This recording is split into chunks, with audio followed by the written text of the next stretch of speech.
Buenas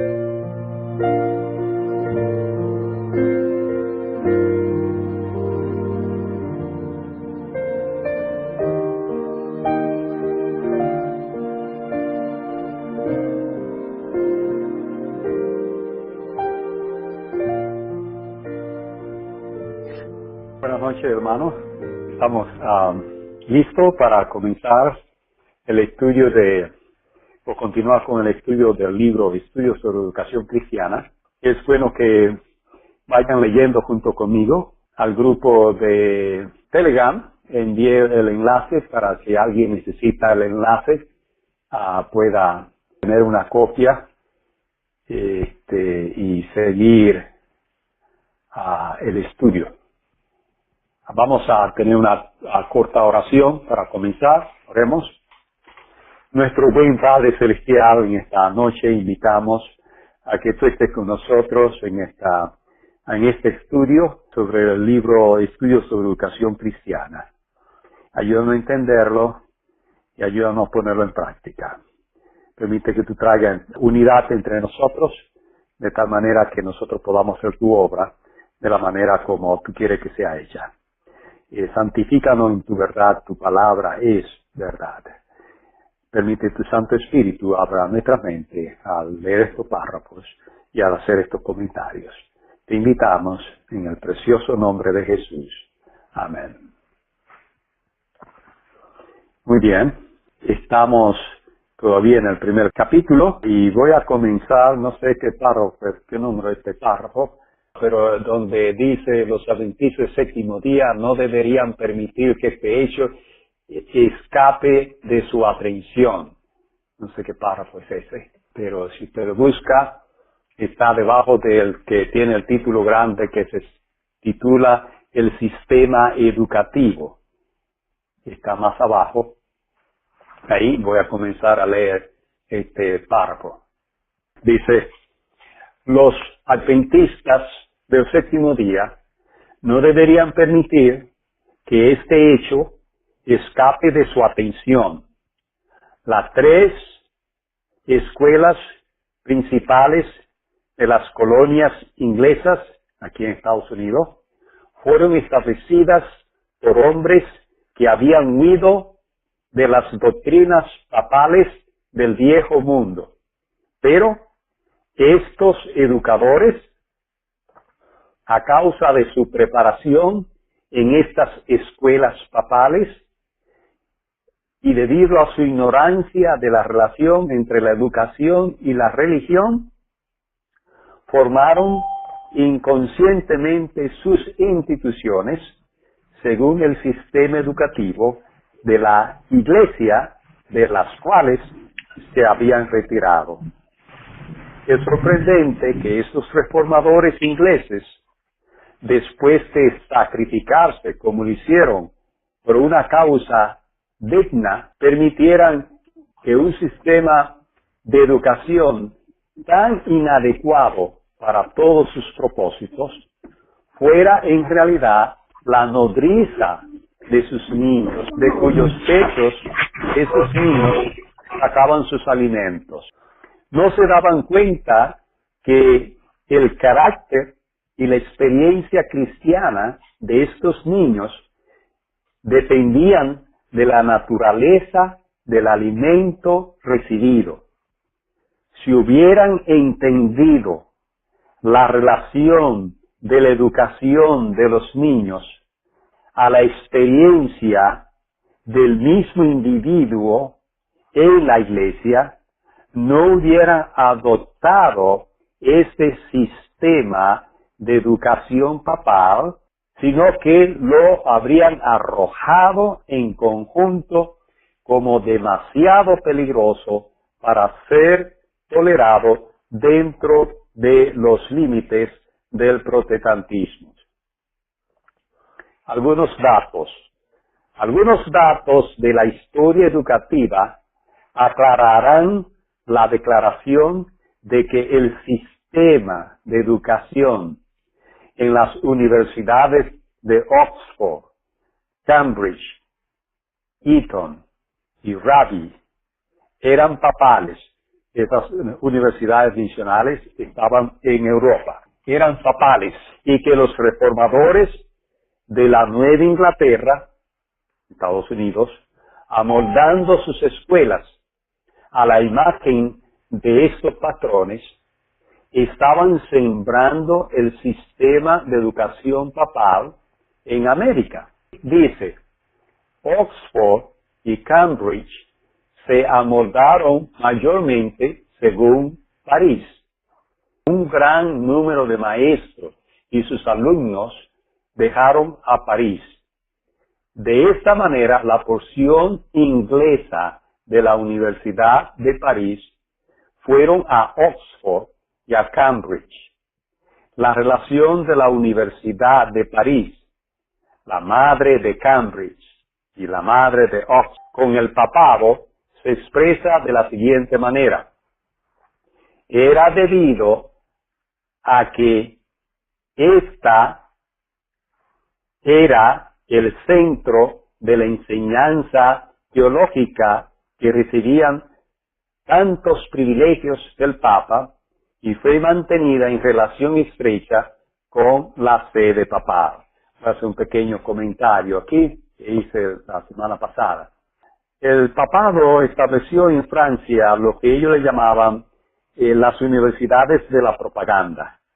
Y esas universidades eran universidades teológicas, aunque también ahí se formaban abogados y se formaban otras profesiones, pero el objetivo principal era la teología.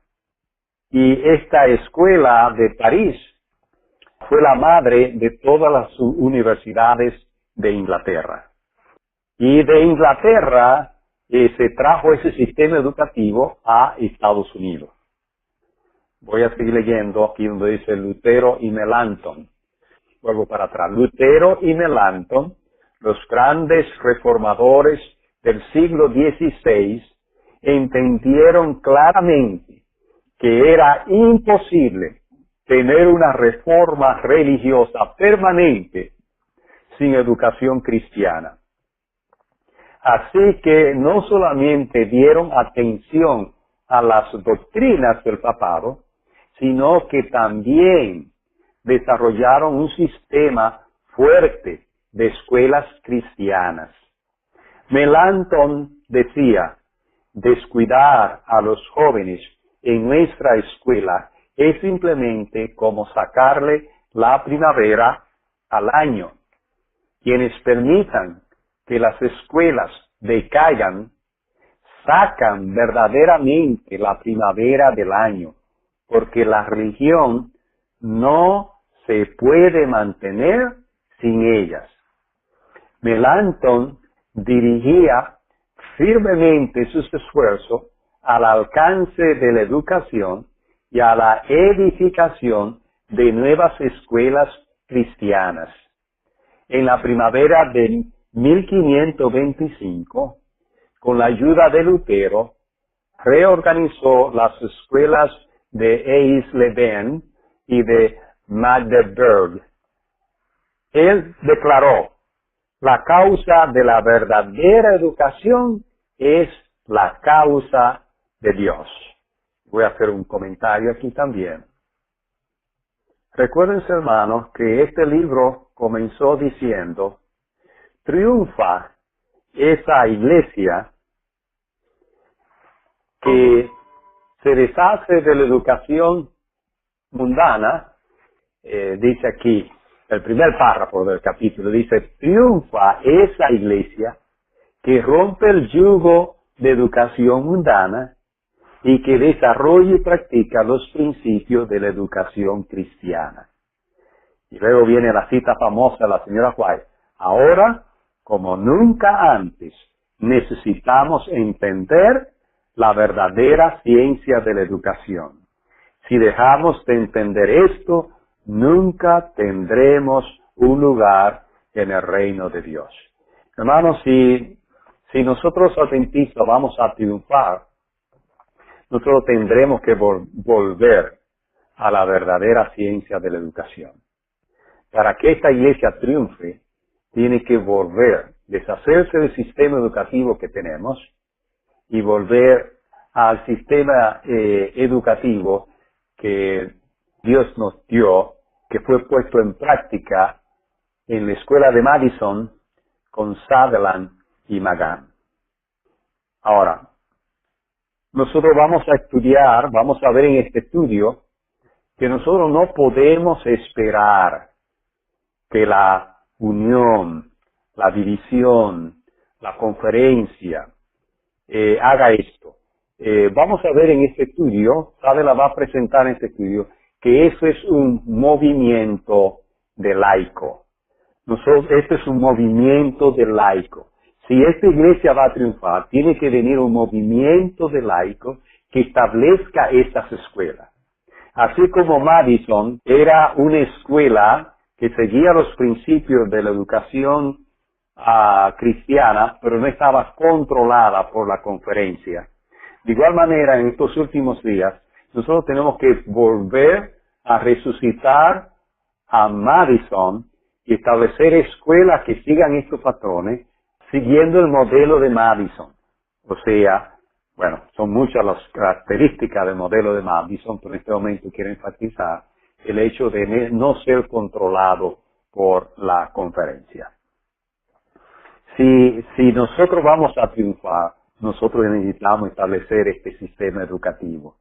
Y eso lo vamos a seguir mirando, que Sutherland lo presenta en este libro más adelante. Volvemos nuevamente a donde vamos. Estamos en el párrafo que habla de Melanchthon y Lutero. Y terminamos ese párrafo. Y luego empezamos el siguiente párrafo que dice, en 1528, Melanchthon redactó el plan para las escuelas sajonas, que sirvió como la base de la organización para muchas escuelas por toda Alemania.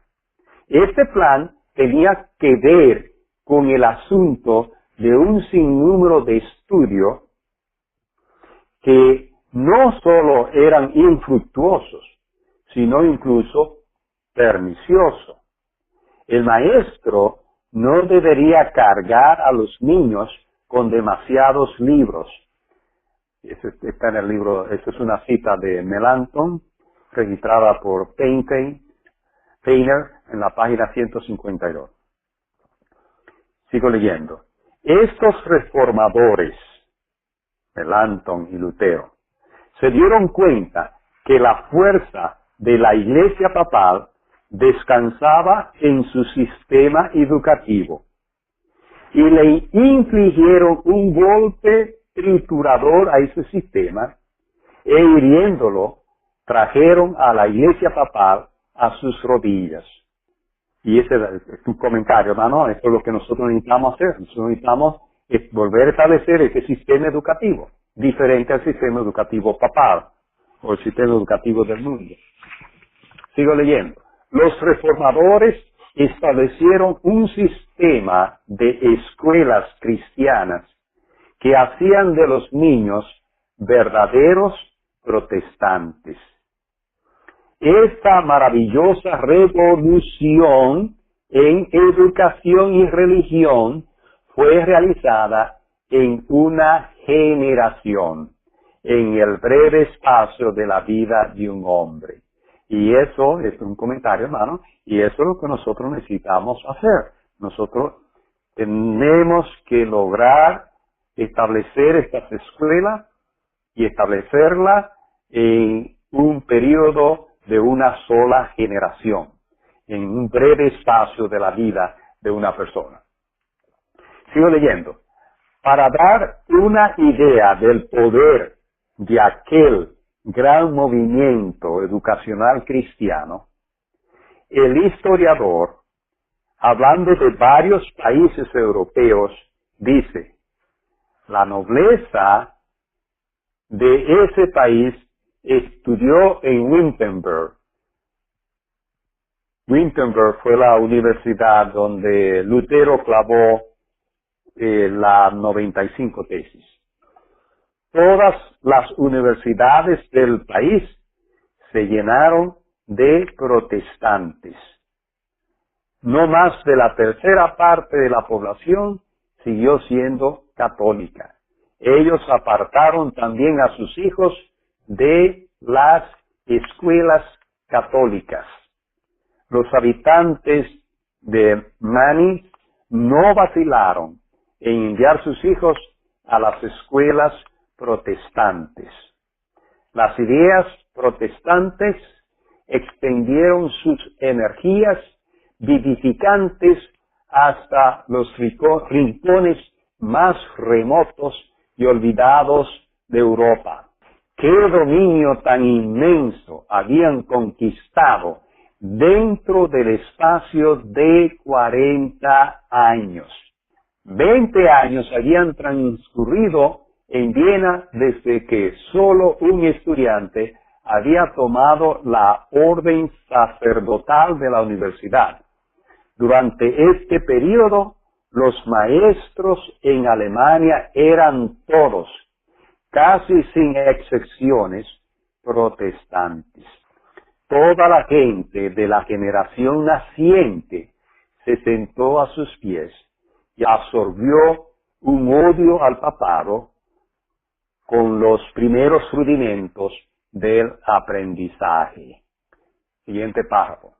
Después de la muerte de Lutero y Melanchthon, los teólogos en cuyas manos cayó la obra de la Reforma, en lugar de multiplicar las escuelas cristianas, se enfrascaron en el mero tecnicismo de la teología, pasando por alto la obra más grande del siglo.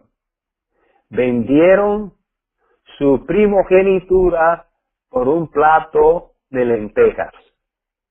Cuando los sucesores de Lutero y Melanchthon fallaron en continuar aquella obra constructiva que se centraba en la educación de los jóvenes, quienes serían los misioneros del futuro y los pilares de la Iglesia, surgió una discordia interna. Gastaron su tiempo criticando los puntos de vista de algunos de sus colaboradores que diferían con ellos en algunos puntos teológicos sin importancia. De esta manera llegaron a ser destructores en lugar de ser constructores. Pusieron mucha atención a las doctrinas y gastaron la mayor parte de su energía preservando la ortodoxia.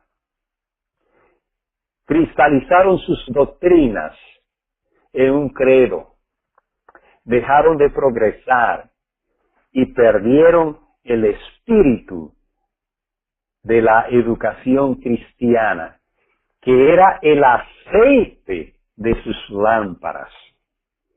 El protestantismo se degeneró en una ortodoxia muerta y se fraccionaron en bandos opositores.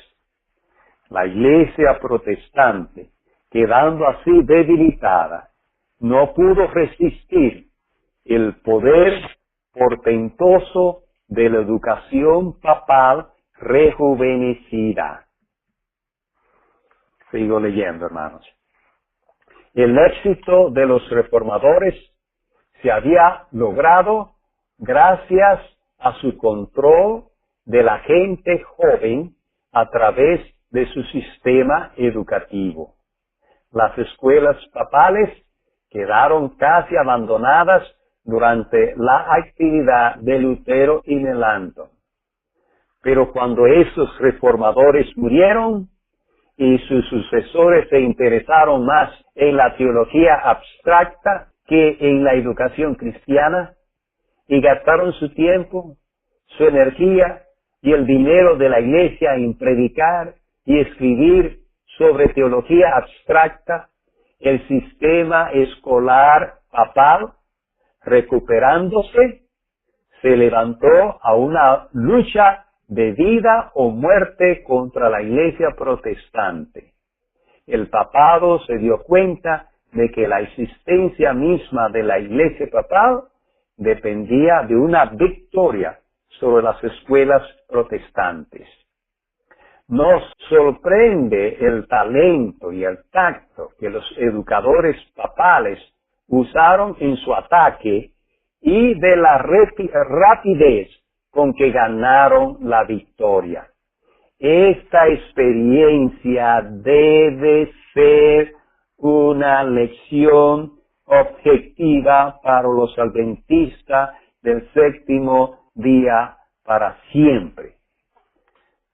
Oh, hermano, yo quisiera que todo adventista del séptimo día pudiera leer este libro, porque si nosotros vamos a triunfar, nosotros tenemos que tomar carta en el asunto. Nosotros necesitamos formar escuelas que sigan el patrón de la escuela de Madison. Si nosotros no hacemos eso, nosotros nunca tendremos un lugar en el reino de Dios. Ya he explicado esa expresión. Esa expresión no quiere decir que no nos salvaremos. Nadie se salva y nadie se pierde por entender o no entender la ciencia de la verdadera educación. Nadie se pierde por no entender una doctrina. La doctrina no salva. Lo que la señora White quiere decir cuando dice que nunca tendremos un lugar en el reino de los cielos, está haciendo referencia a como adventistas del séptimo día. No habrá en el reino de los cielos algo que recuerde a los adventistas del séptimo día. Nótense que la nación de Israel, y este es el ejemplo que me gusta usar, a pesar de que se fueron tras dioses ajenos, a pesar de que crucificaron a Jesucristo, sin embargo, la Nueva Jerusalén, cada una de las 12 puertas, llevará el nombre de uno de los hijos de Jacob. O sea, que las 12 puertas va a representar a las 12 tribus de Israel. Y en el reino de los cielos, ¿qué va a recordar la iglesia adventista del séptimo día? Bueno, si nosotros no entendemos la verdadera ciencia de educación, no habrá en el cielo nada, o en el reino de los cielos, o en el reino de Dios, no habrá nada que nos recuerde a nosotros. Y esa es la triste historia de nosotros. Vamos a seguir leyendo, este libro es muy interesante. Vamos a seguir leyendo. Dice aquí, una escuela cristiana animada por el espíritu papal. Y eso es lo que nosotros tenemos en las escuelas de la iglesia. Son escuelas con el nombre de cristiana, entre comillas, pero siguen el espíritu papal. Vamos a leer. Dice, los ojos de los sucesores de Lutero y Melanchthon estaban ciegos. No entendieron la verdadera ciencia de la educación. No vieron su importancia, ni entendieron la dependencia del carácter de la educación. Y esto es una cita de la señora White en Patriarca y Profeta 645. El verdadero propósito de la educación es restaurar la imagen de Dios en el alma. Y eso, hermano, este es un comentario, eso es lo que Dios está esperando para el volver, que la imagen de Dios sea restaurada en nosotros. Y el propósito de la verdadera ciencia de educación es restaurar la imagen de Dios en el alma. Esa es la importancia, hermano, de establecer escuelas. Esa es la importancia de entrenar a nuestros jóvenes bajo estos principios educativos que Dios nos ha dado para restaurar la imagen de Dios. A mí me apena mucho, y últimamente lo he venido repitiendo, a mí me apena mucho el concepto que reina en la iglesia de que ya no tenemos tiempo para hacer esto. Ya no hay tiempo, ya varias personas me lo han dicho. Y a mí me gusta relatar esta historia porque en el 89 ya nos acercábamos al año 2000, ya la gente está diciendo, bueno, Jesús va a venir antes del año 2000, porque si estos días no fueran acortados, ninguna carne se salvará. Así que se llegaron a poner fecha, algunos pensaban que Cristo iba a venir en el 97, otros decían 95 y otros decían 93. Y recuerdo que alguien vino donde mí y me dijo, ya, pastor, ya, no tenemos tiempo de hacer sanatorio, no tenemos tiempo de levantar puestos avanzados, no tenemos tiempo de eso. Y esa es la mentalidad que todavía hoy, en el 2017, todavía la gente tiene. La gente no ha entendido que Dios tiene un plan para la humanidad. Dios no está jugando el juego de niños que tienen, el juego de niños que se llama, no sé cómo se llama en español, hide and seek, donde el niño dice, ready or not, here I come. Estén listos o no, aquí voy. Algunos piensan que eso es lo que Dios va a hacer. Dios le dijo a los seres de arriba que aquí en la tierra nosotros íbamos a reflejar su carácter. Eso está en el Deseado de toda la gente, página 625. Y entonces estos hermanos piensan equivocadamente, porque esto no va a ocurrir, que Dios le va a decir a los seres de arriba, oh señores, perdónenme, yo dije que el carácter de Jesucristo se iba a reflejar en mi pueblo, ellos no lo lograron, pero de todo modo yo tengo que bajar a buscarlo. Así no es como Dios funciona. No es como el juego, como ese juego de listo o no, aquí vengo. Dios no funciona así, querido hermano. Y lamento decirle, hermano, nosotros tenemos tiempo suficiente para hacer esta obra. Lutero y Melanchthon lo hicieron en el espacio de la vida de un individuo.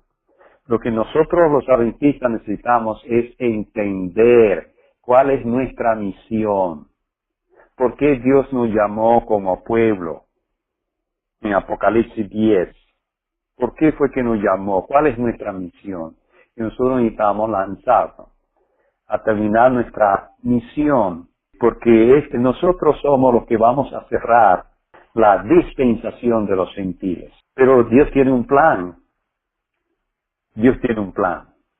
Y nosotros estamos extremadamente atrasados con el plan, y Satanás nos tiene a nosotros entretenidos de que Jesucristo ya está a la vuelta de la esquina, ya no hay tiempo para casarse, ya no hay tiempo para tener hijos, ya no hay tiempo para ir a la universidad, y hermano, Satanás nos tiene a nosotros con ese cuento, por no usar otra palabra, nos tiene con ese cuento por muchos años. Desde que yo soy niño, yo vengo escuchando, no, ya no se puede tener hijos.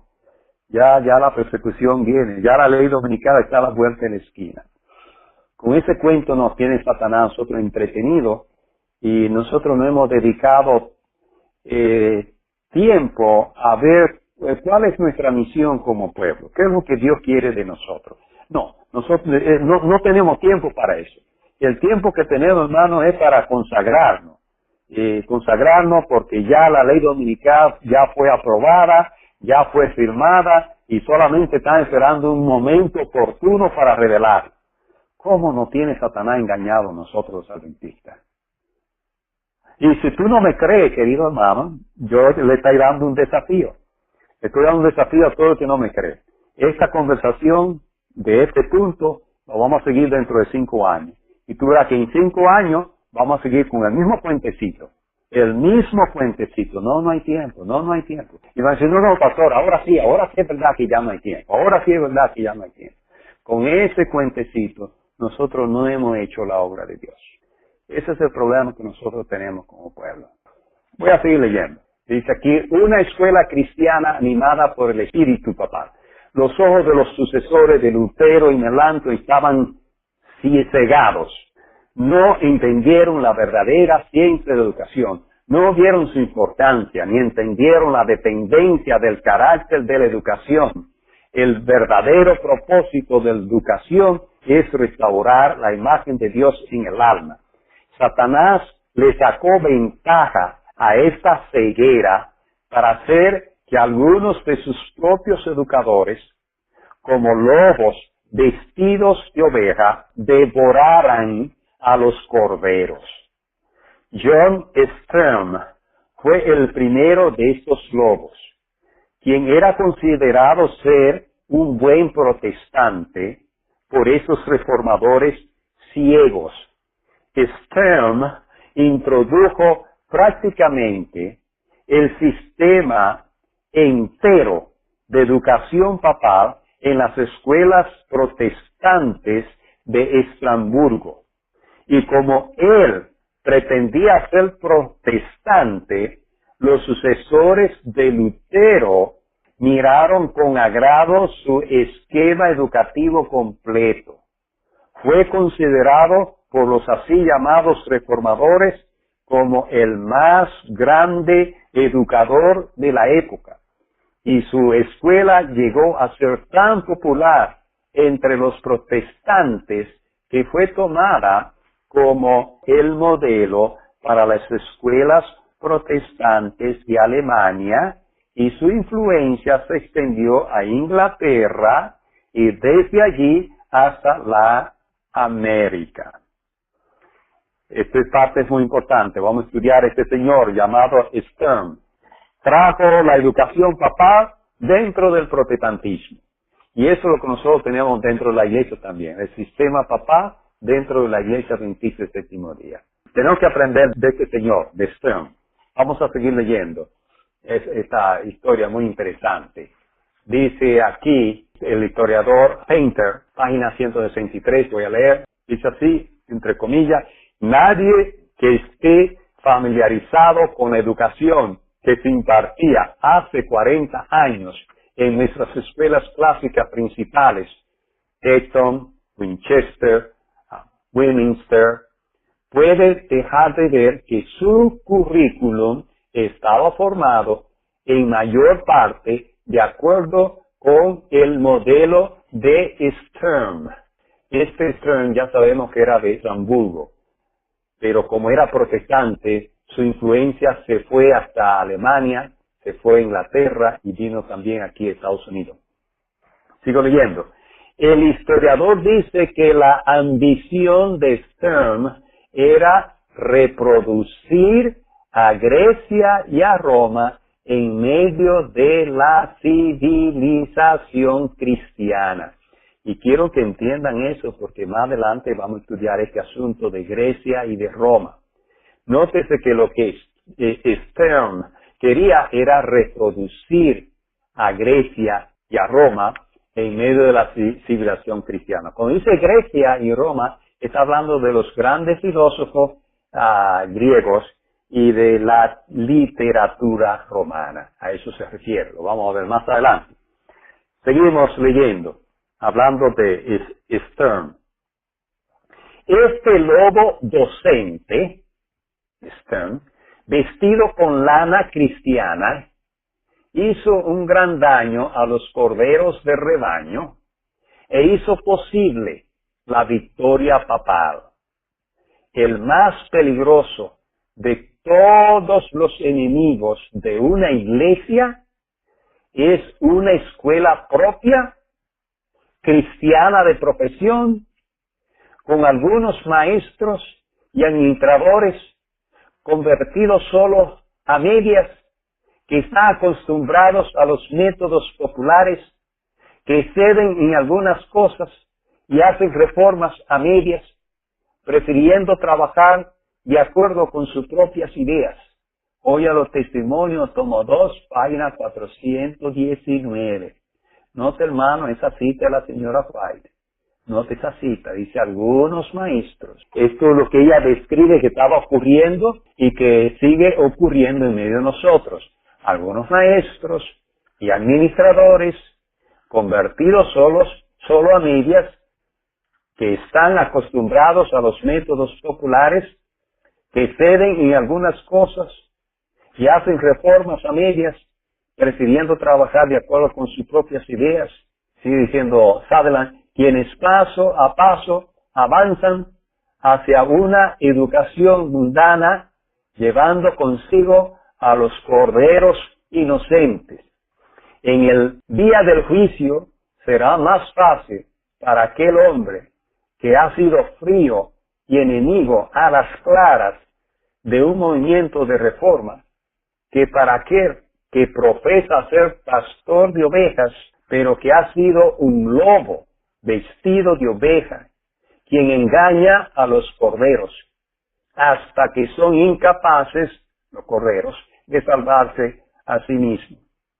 Este es el golpe magistral del diablo para echar abajo la obra de Dios en el mundo, y no existe una obra más difícil de contrarrestar. Ninguna otra forma del mal es denunciada tan fuertemente con las palabras: yo conozco tus obras, que ni eres frío ni caliente. Ojalá fuese frío o caliente, pero por cuanto eres tibio y no frío ni caliente, te vomitaré de mi boca. Apocalipsis 13, 15 y 16. Seguimos leyendo, hermano.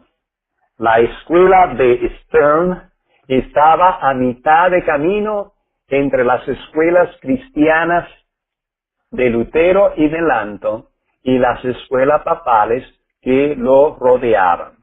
Y quiero, hermano, un comentario aquí, quiero hacer un comentario, quiero que noten claramente que la escuela de Stern era intermedia.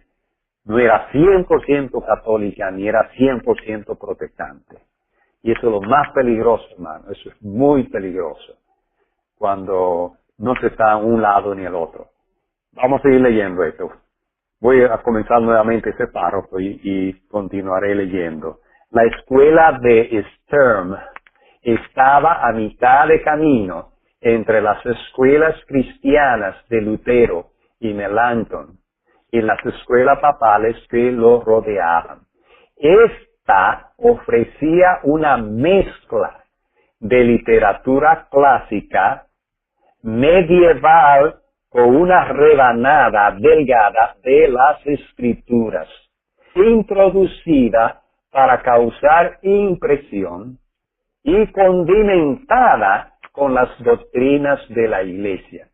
Y hermano, yo voy a leer nuevamente este párrafo porque eso es exactamente lo que está ocurriendo en nuestras escuelas.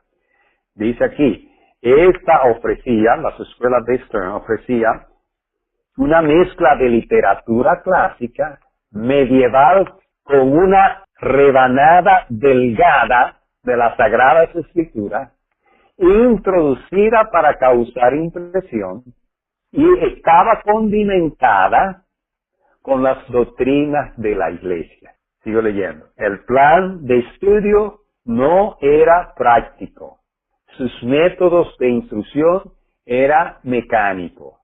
Se saltaba el aprender las cosas de memoria. Su gobierno era arbitrario y empírico. Voy a hacer un comentario ahí. Lo vamos a ver más adelante. Él va a desarrollar su principio más adelante. Aquí dice que en esas escuelas de Stern se exaltaba el aprender las cosas de memoria. Y su gobierno, cómo se gobernaba, cómo se administraba la escuela, era arbitrario y empírico. Sigo leyendo. Aquí viene una cita del historiador, Historia de Educación, Painter. Dice, un conocimiento muerto de palabras tomó el lugar de un conocimiento vivo de las cosas.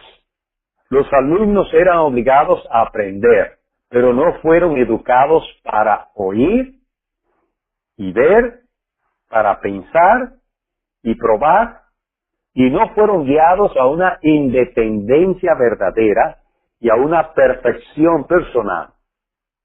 Los maestros encontraban su función en enseñar el texto prescrito, no desarrollando armoniosamente el ser humano joven de acuerdo con las leyes de la naturaleza.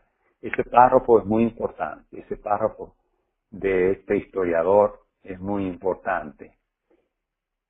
Dice, voy a repetir esa parte ahí, que dice, los alumnos eran obligados a aprender, pero no fueron educados para oír y ver, para pensar y probar, y no fueron guiados a una independencia verdadera y a una perfección personal. Sutherland va a emplear su concepto más adelante. Sigo leyendo. Macaulay, hablando de ese sistema de educación, añade, prometieron lo que no era práctico, rechazaron lo que era práctico, llenaron el mundo con palabras largas y barbas largas y lo dejaron tan ignorante y tan depravado como lo encontraron. Es una buena descripción de ese sistema educativo. Una buena descripción de ese sistema educativo. Lo deja tan ignorante como lo encuentra. Los hace meros receptores de las ideas ajenas. Creo, hermanos, que aquí no vamos a quedar. Sí, aquí no vamos a quedar. Vamos a estudiar el próximo domingo las escuelas de los jesuitas y el método que ellos utilizaban. Así que voy a tener una corta oración y después de la oración, si hay alguna pregunta, algún comentario, pues podemos atender eso. Inclinemos la cabeza para orar. Nuestro buen Padre Celestial, te doy las gracias, Padre, por esta oportunidad que tú nos das de estudiar este tema tan importante de la verdadera ciencia de la educación. Permite, Padre, que tus hermanos que han estado en esta reunión puedan entender, Padre, que ellos tienen una responsabilidad personal ante ti de poner estos principios en práctica. Permite, Padre, que nosotros aprendamos a que nosotros somos dependientes de ti. Tú eres quien nos llama, tú eres quien nos ordena, tú eres quien nos instruye. Y nosotros debemos ser hijos obedientes, seguir tu consejo y seguir tu paso. Permite que cada uno de los hermanos que ha estado aquí pueda tomar la resolución, Padre, de vivir de toda palabra que sale de la boca del Señor, sin consultar si alguien lo va a hacer o si el otro no lo va a hacer, sino que cada persona tome su decisión de decir, yo y mi casa serviremos al Señor. Bendícelo a cada uno de ellos. Ampáranos, ten misericordia de nosotros como pueblo, que no hemos entendido nuestra misión. Perdónanos, fortalécenos, condúcenos, oriéntanos, guíanos. Te lo suplico todo en el precioso nombre de Jesús. Amén. Amén.